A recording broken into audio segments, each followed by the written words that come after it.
Spacey, je m'appelle Laura, celui qui est derrière la caméra c'est mon collègue Paul. Hola Spacey.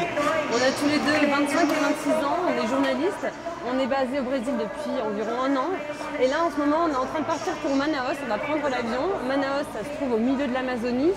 On s'y rend parce qu'il y a quelques jours il s'est passé un véritable carnage, une mutinerie qui a fait 56 morts. Alors évidemment le pays est vraiment sous le choc. 60 presos foram assassinados num confronto entre duas facções criminosas no maior presídio de Manaus. Foram esquartejados e decapitados. 64 morts, un massacre sans précédent au Brésil. Nous pensions enquêter sur un système carcéral inhumain, mais sur place, nous allons prendre une énorme claque. Nous allons découvrir petit à petit que ces prisons sont le théâtre d'une guerre des cartels de la drogue. Une guerre qui déstabilise tout le pays. Ce qui se passe à Manaus, ce n'est que le début. Le pire reste à venir. Après la Colombie, le Mexique, le Brésil est en train de passer sous la coupe des narcotrafiquants et de leur ultra-violence. Les auteurs se sont filmés pendant le massacre du 1er janvier. Fermez les yeux si vous ne voulez pas voir. Nous avons choisi de vous montrer ces images choquantes, car aucun mot ne peut donner la mesure de cette barbarie.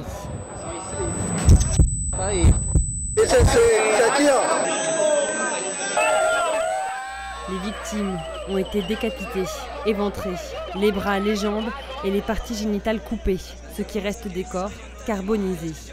Et tout ça dans la prison. Les bourreaux ont publié les vidéos sur les réseaux sociaux.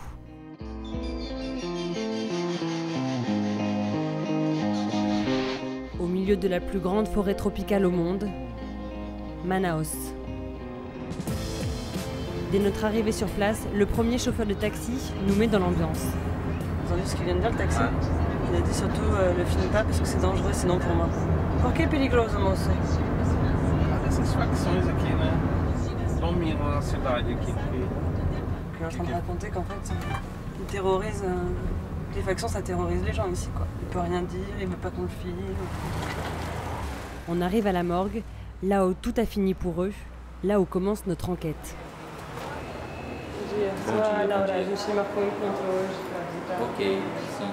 C'est ici que sont arrivés les corps mutilés le premier jour de l'année.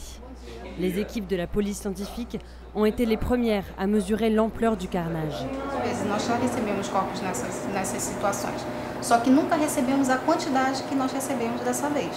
E mais de 30 foram decapitados, em torno de 36 corpos. E aí nós pegamos o DNA veio aqui, fez a coleta das amostras das cabeças e dos corpos e nós fomos casando um corpo com as cabeças. Então nosso trabalho aqui foi meio que o de um quebra-cabeça, nós fomos unindo as informações. Les 64 corps ont été identifiés dans cette salle. Un travail de titan qui a mobilisé 48 personnes jour et nuit pendant 7 jours. Et ce n'est pas fini. La police scientifique est toujours en train d'identifier les derniers corps. Só que a gente não tem prontuário civil desses caras, a gente precisa falar com a família. É que a gente já está fazendo os contatos para fazer a liberação, a gente já conseguiu parcialmente identificar a família desses dois que estavam faltando ser identificados. Se vocês puderem aguardar um pouquinho lá, daqui a pouquinho eu vou com vocês. Devant la morgue, des familles épuisées, traumatisées. 6 jours après le drame, elles attendent encore le corps de leurs proches et n'ont pas vraiment envie de voir une caméra. Mano, tu não vem me filmar essa porcaria pra cá não, tá? Tu não vem não. A gente tá com uma semana de angústia aqui na frente dessa porta. Ainda bem querendo, não quero saber de nada não, não quero saber de nada não. Então vai fazer teu trabalho no outro canto, vai. Un homme va finalement accepter de nous parler, anonyme. Son cousin est l'une des victimes du carnage. Então fica complexo a gente mostrar o rosto da gente, porque se eles fizeram o reconhecimento da família, eles podem ter retaliação e depois querer em outra hora matar a família. Foi muito feio, né? A gente não conseguiu identificar ele através da face, do rosto. Ele tá inteiro? Pelo que a gente viu aí, nos primeiros preliminares, não tá. Tinha uma tatuagem na perna esquerda e na costela. Aí a gente pegou, foi lá fazer o reconhecimento do corpo e identificou através desses dois itens, né? Dessas duas tatuagens.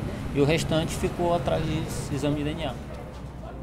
Un peu plus tard, une femme, mère de victime, se confie à demi-mot.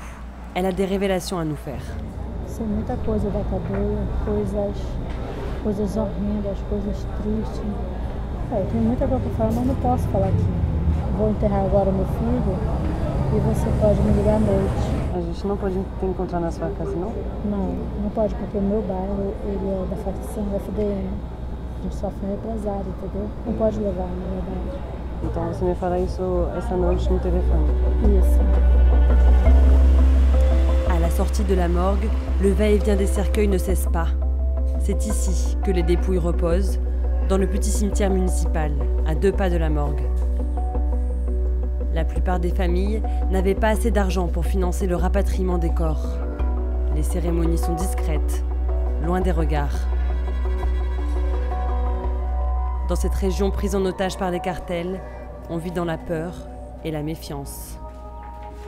Au Brésil, la guerre des cartels oppose 2 grandes familles depuis quelques mois. D'un côté, le Commando Vermelho, originaire de Rio, historiquement le plus puissant cartel brésilien. Grâce à ses alliances, notamment avec la famille du Nord, à Manaus, ce cartel contrôle le trafic de cocaïne de la partie nord du Brésil. De l'autre côté, le premier commando de la capitale, PCC, originaire de Sao Paulo, qui contrôle le trafic de cocaïne dans tout le sud du pays. Pendant plus de 20 ans, les 2 cartels ont cohabité pacifiquement. Tous les 2 veulent aujourd'hui contrôler l'Amazonie. Une guerre de territoire pour s'approprier cette nouvelle plaque tournante du trafic de drogue en Amérique du Sud. Pendant le carnage du 1er janvier, 64 membres du PCC ont été tués. 5 jours plus tard, le PCC ripostait en décapitant 33 prisonniers affiliés au Commando Vermelho dans une autre prison. Pour comprendre la dispute du marché de la drogue en prison, nous rappelons Maria, mère de victime, le lendemain de l'enterrement de son fils. Ana Maria, você sentia afim de me contar pouco mais sobre tudo o que você sabe sobre o antes dos confrontos? Foi assim, a FDN se juntou com o PCC para fazer um túnel. A FDN, ela quebrou o acordo de fuga. 4 horas da tarde, invadiram o pavilhão do PCC. Estavam quase todos dormindo. Uhum. Porque tinham passado a noite bebendo. Era ano novo, né? Mataram todos os PCCs da cadeia. Ele fazia parte do PCC? Quando você chega lá, se você não é com eles, é contra eles. Você vai ter que escolher, PCC ou FDN. Se recusar, eles pegam um corredor. É um corredor grande, tem homens tanto de um lado como do outro. Sim. Aí o cara vai passar e eles vão bater. Batem de tudo que você possa imaginar. Muitos que morrem no final do corredor. Obrigado, Maria. Você sabe que você está arriscando sua vida, não sabe? Toma cuidado. Entendi. Porque o negócio é mais sério do que você imagina. Uhum. Uhum. Putain. C'est chaud. La 4e fois qu'il s'est fait emprisonner. Elle a fait le tour des 4 pénitenciers, elle a connu les conditions dans lesquelles était son fils 4 fois. Toutes les informations qu'elle balance sur la prison, c'est des informations sûres quand même. C'est des mecs qui étaient dedans, des femmes qui y allaient. À 1 heure de route de Manaus, en pleine jungle, nous arrivons devant la prison du massacre. Surprise, des dizaines de familles sont postées à l'entrée avec des sacs de nourriture. La rumeur court, les détenus n'auraient pas mangé depuis le carnage, il y a 1 semaine déjà. Vai deixar alimentação para os nossos esposos, filhos, maridos que estão aí dentro, entendeu, irmão? Estão aí tudo passando fome aí. Com certeza eles devem estar trancados, um monte só numa cela. Estão querendo o quê? Que aconteça outra rebelião, é isso que eles estão querendo? Eu vou voltar para pegar. Après des heures d'attente, la situation se débloque. Pega a sacola, Juliana, ali. Pra deixa eles passarem primeiro. 2, 3. Vai logo. Bora, pessoal, bora. Les familles peuvent charger leurs sacs dans ces vannes qui entreront dans la prison. Soudain, des applaudissements. Les héros du jour, ce sont 2 hommes. Un avocat, il a négocié le transfert de plusieurs prisonniers. Aqui, ó, já progrediu ele, tá? Tá no semi-aberto. Olha, Et ce député fédéral, président de la Commission nationale des droits de l'homme. Il ressort d'une réunion avec l'administration pénitentiaire pour obtenir l'entrée des vivres.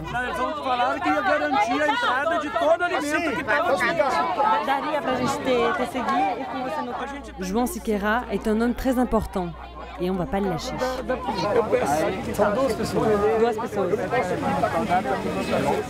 Exceptionnellement, il finit par accepter. On monte dans la voiture du député, accompagné de son escorte policière. João Siqueira prépare un rapport sur l'état des prisons du Brésil. Normalement, son statut lui donne accès aux détenus. Mais cette fois, le gouvernement d'Amazonie lui a interdit de les rencontrer pour des raisons de sécurité. Quelques minutes avec lui, c'est totalement exceptionnel. Alors on sait qu'on a beaucoup de chance. Il y a quand même une situation étonnante. Un député fédéral les a ramassés au bord de la route. Devant la prison. Avant qu'un député français fasse ça, à mon avis, il peut se passer du temps. Et il a plein de choses à raconter. Il balance pas mal. En ce moment, il est en interview avec une radio.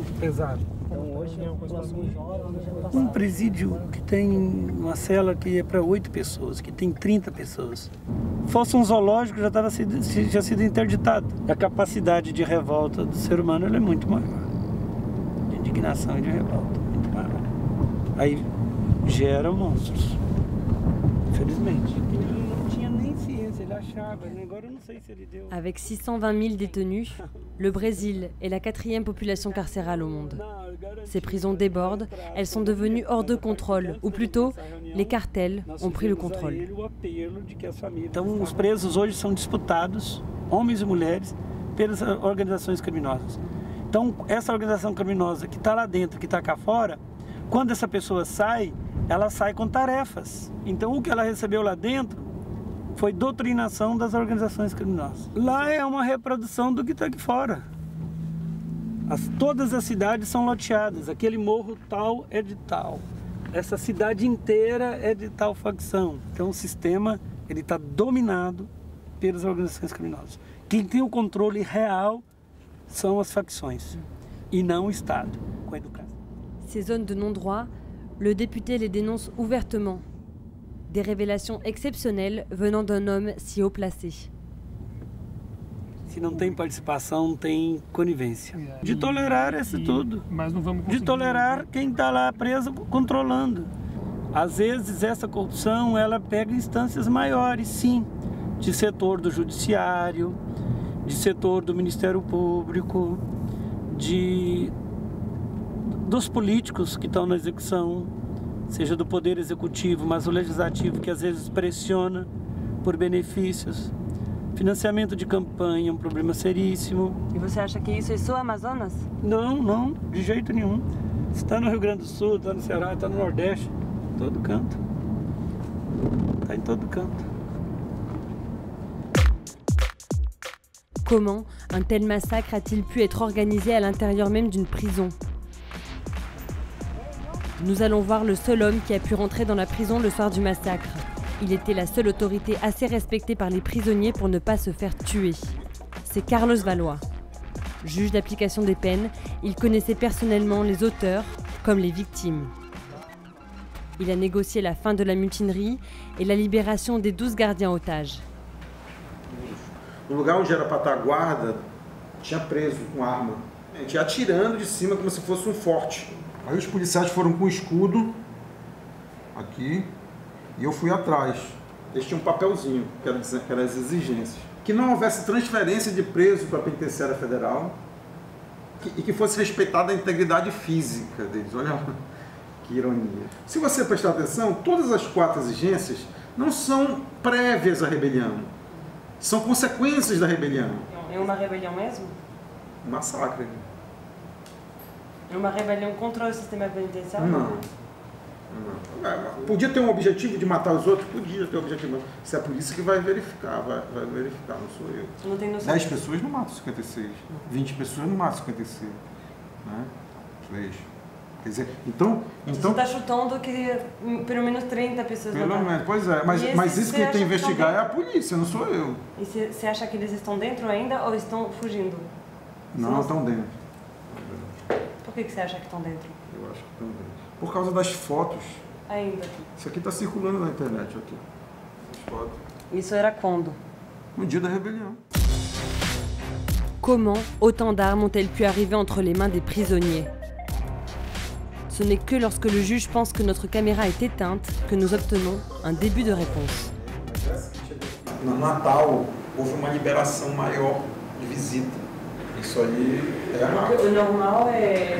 E aí, se aconteceu isso, um grupo muito grande de gente visitando, sem ser já comum aquela visita, aí é mais difícil agora a gente pensar, porque a arma não entra voando, né?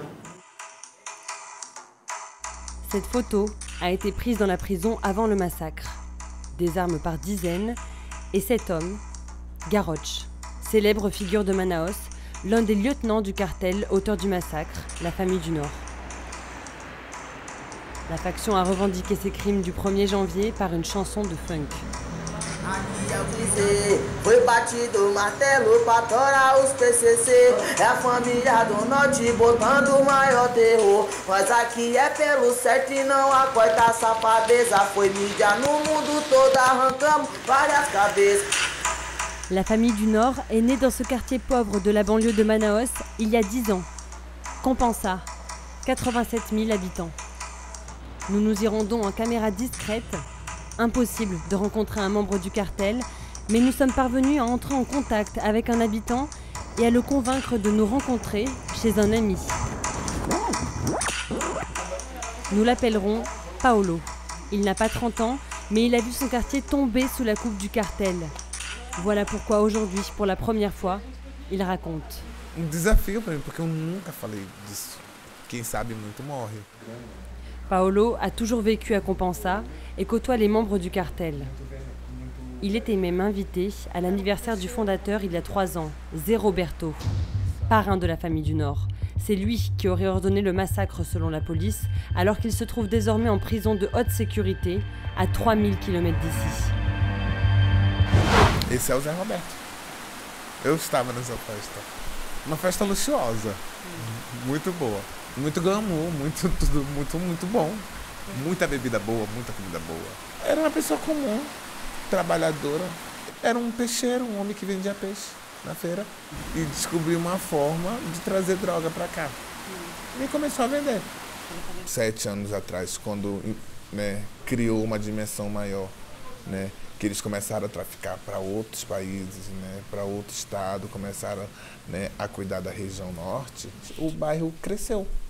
As casas melhoraram, o estilo de vida deu uma ampliada melhor. As pessoas do bairro gostam dele? Claro. Quer dizer que a gente pode falar que a facção não é mal para o bairro? Não, claro que não. Porque eles ajudam aqui. Dia das Mães, Dia das Crianças, geladeira, televisão, essas coisas. Como existe essa questão de doutrinar, de mandar, então assim, se eles falam, a galera cumpre. Zé, le bienfaiteur, mais pour Paulo, un oiseau de malheur. Trop de ses amis sont tombés sous les balles de ces hommes. Pourquoi un cartel aussi bien implanté dans sa ville s'attaque-t-il à son rival, le plus puissant du Brésil, le PCC de Sao Paulo?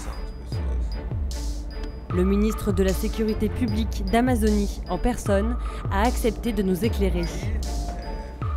Sergio Fontes est en pleine gestion de crise. Très fier de montrer son travail à des journalistes étrangers, il nous laisse l'accompagner dans un endroit qu'on ne soupçonnait pas. La tour de contrôle des prisons d'Amazonie. D'ici, il peut voir en direct tout ce qui se passe dans les 11 pénitenciers de sa ville, parmi les plus dangereux du pays. O delegado-geral junto com o segundo da Polícia Civil. Major Muniz, como eu pedi, essas autoridades, você pode filmar, mas... Tá bom, vou borrar tudo. Tá. Nós temos aqui todos os presídios de Manaus sendo monitorados. A Compage são essas imagens aqui. Você está vendo lá, policiais saindo ali. Ó. Estão saindo ali, né? On assiste en direct au transfert des 17 responsables du massacre vers des prisons de haute sécurité. Une opération très dangereuse menée par 300 hommes. Tirando esse pessoal, isso aí tem que ser rápido, viu? Face à ces dizaines d'écrans, on se demande quand même comment la police a pu passer à côté des armes entrées dans la prison. Todo, tá vendo isso aí? É tudo portal de raio-x que usa para revistar as bagagens. Mas mesmo com esses portais, deu para entrar armas? Exatamente. Mas como é isso? Por quê? Isso é uma pergunta que era interessante fazer para o secretário que cuida dessa área. Eu não posso falar por ele, não posso dizer quais são as falhas do sistema que é dele. Essa minha questão é aqui, ó. Eu sou secrétaire de segurança. Ça s'appelle botter en touche. Le même jour, le responsable des prisons d'Amazonie a démissionné et le directeur de la prison a été démis de ses fonctions, accusé de corruption. Une enquête est en cours. Avant de partir, on voudrait comprendre pourquoi rien ni personne n'arrête les cartels. Il va nous expliquer cela devant une carte. O que você quer saber? Eu queria saber por que a Amazonas é difícil de proteger. Nós temos uma disputa de organizações criminosas no Brasil por conta das áreas produtivas. Toda a fronteira do Brasil com a Colômbia é o estado do Amazonas. A Colômbia é a maior produtora de cocaína do mundo. Uma boa parte da fronteira do Peru com o Brasil também é no estado do Amazonas. Toda essa área produtora com uma única rota, que é esse rio, Rio Solimões, e, é claro, os seus afluentes. Quem dominar essa rota domina todo o abastecimento do norte e nordeste do país e a Europa. A malha que nós temos fluvial aqui é enorme. Quando esses rios enchem, você passa de um rio para o outro facilmente. Então, é uma estrada das drogas. É quase que impossível de você fiscalizar. Boa sorte. La situation est devenue incontrôlable. Alors, les cartels développent leur empire et les massacres continuent dans les prisons brésiliennes. Avant de repartir, nous nous rendons devant une autre prison de Manaus. On a appris qu'un nouveau carnage venait d'avoir lieu quelques heures plus tôt. Dans la nuit, des prisonniers ont été sauvagement tués, décapités, carbonisés. La guerre des gangs, encore. Les familles attendent depuis l'aube pour savoir si leurs proches comptent parmi les victimes. Les forces spéciales ont été appelées pour reprendre le contrôle de la situation. Ai meu Deus, tomara que eles não batam no meu filho já está todo machucado aí dentro.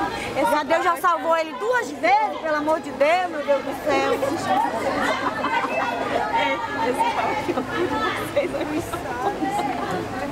Ai, que pesadelo, esse pesadelo tem que acabar, meu Deus.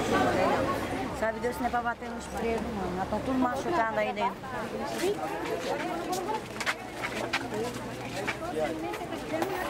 Fica na sombra, amiga. Aqui, olha. Le personnel pénitentiaire finit par sortir pour égrener les noms des morts. Aí mesmo, amiga, aí mesmo.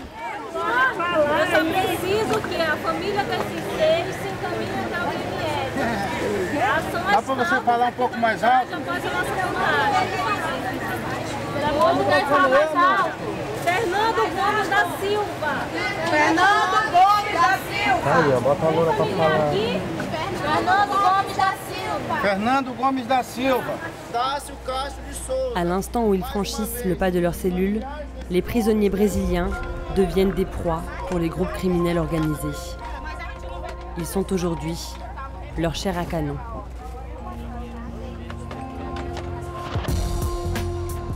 La crise d'Amazonie s'étend désormais aux autres États du Brésil. En 2016, 400 détenus ont trouvé la mort dans les prisons brésiliennes. Rien qu'au mois de janvier 2017, 138 détenus ont été sauvagement assassinés. Toutes les grandes villes du pays se préparent, notamment Rio, berceau de la faction historique, le Commando Vermelho, grand rival du PCC de Sao Paulo.